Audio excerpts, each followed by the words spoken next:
Selamat pagi, Shalom yang diberkati Tuhan, umat Tuhan yang dikasihi.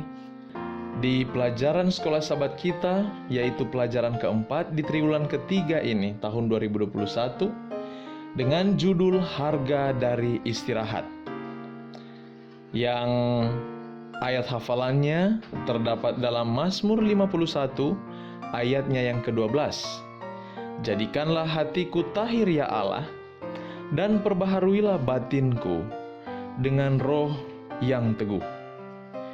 Kita akan lihat pelajaran-pelajaran ini dengan sub-sub tema sepanjang pekan yang dimulai dengan tidak berdaya dan lelah, panggilan untuk bangun, diampuni dan dilupakan, sesuatu yang baru, dan yang terakhir pemantul cahaya Tuhan.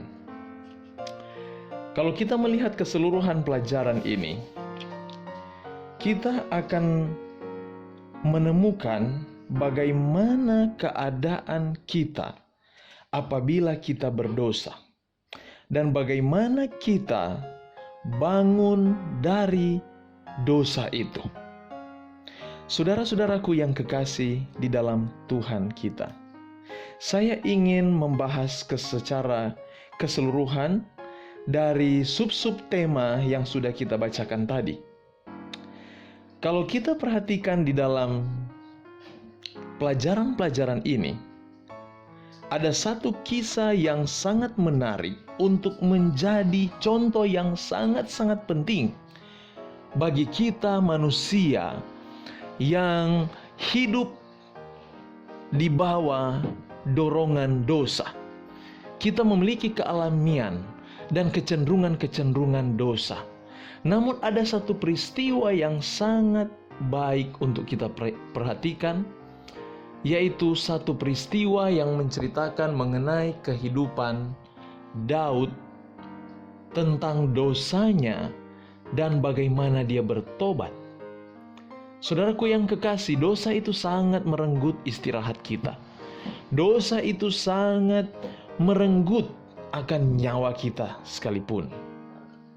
Dan satu-satunya jalan untuk boleh dapat dipulihkan adalah pertobatan, atau dengan kata lain, berbalik. Di dalam Mazmur 32 ayat 3 dan 4, dia katakan, selama aku berdiam diri, tulang-tulangku menjadi lesu karena aku mengeluh sepanjang hari. Sebab siang malam tanganmu menekan aku dengan berat. Sumsumku menjadi kering seperti oleh teriknya musim panas. Demikian saudara, orang-orang yang hidup di dalam dosa, mereka akan gelisah. Tidak ada istirahat bagi mereka. Ketika kita melakukan dosa, apa yang harus kita lakukan? Apakah kita menyembunyikannya atau kita mengakuinya? Dan kemudian, apakah kita akan melihat akibat-akibat dosa itu kalau kita tetap menyembunyikannya? Atau kita akan memperoleh hati yang baru dan kata-kata yang baru dengan hidup yang baru? Di dalam 2 Samuel 11 ayat 27, di sana dikatakan bahwa ketika Tuhan melihat keadaan Daud waktu itu, Daud itu jahat di mata Tuhan. Yang dia lakukan terhadap istri Uria, Betseba, seorang panglima yang setia, berjuang di medan perang untuk mempertahankan kekokohan akan kerajaannya. Tapi perhatikan apa yang dilakukan Daud. Dia mengambil istri seorang panglima yang setia, Betseba, untuk tidur dengan dia. Daud sudah tidak memenuhi tugasnya sebagai raja. Dia hanya bermalas-malasan di sotoh rumahnya.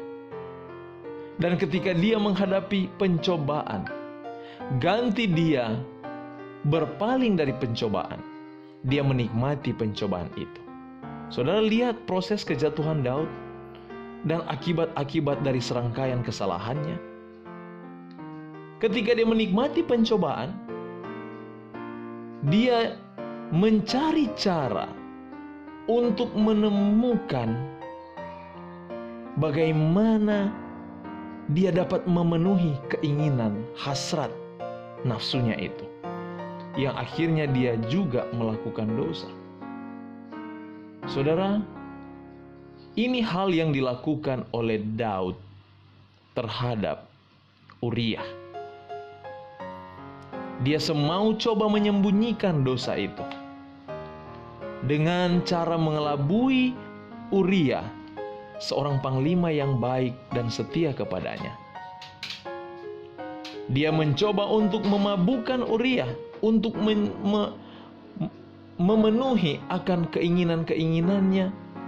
Dia ingin menutupi segala dosa-dosanya, menyembunyikan dengan cara yang paling rapi sekalipun.